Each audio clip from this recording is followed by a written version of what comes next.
শুভ দুপুর বন্ধুরা, প্রত্যেক দিনের মতন জানাই বড়দের প্রণাম ও ছোটদের স্নেহ ভালোবাসা। আজকে তো মঙ্গলবার, আমাদের নিরামিষ। আর দেখো, সকালের কালকে রুটি ছিল, কাঁঠালের তরকারি ছিল, ওটা দিয়ে খেয়েছে হাজব্যান্ড। ছেলে খেয়েছে তিলের তরকারি দিয়ে, আমি তো কলা দিয়ে খেয়েছি। আর এই যে দেখো, এখন বানিয়েছি উচ্ছে বরবটি ভাজা। আমাদের খুব কড়া কড়া ভাজা খায়, মানে ভাজাটা কড়া, রুটিও কড়া কড়া, মানে এরকম আদা তাকিয়ে তাকিয়ে থাকলে খায় না, কড়া ভাজা।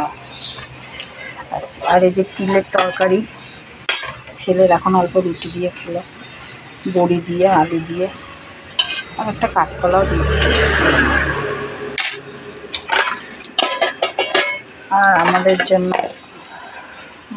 আমার হাজবেন্ডের জন্য তিলের তরকারি বড়ি দিয়ে, সব সবজি দিয়ে, বরবটি, বড়ি, তারপরে বেগুন, পটল, সব সবজি দিয়ে, আলু ছাড়া। আর এই যে ভাত তো হচ্ছে, লাস্টে ভাত করি। আর এখানে ডাল সিটি মেরে রেখেছি, গরম জল দিয়ে ফোটাবো, বাস এই অবধি। ভালো থাকবে, সুস্থ থাকবে, সেই কামনা করি। সুস্থ থাকো, ভালো থাকো। ঠিক আছে, ভিডিওটা এই অবধি রাখলাম, বেশি দূর করি না।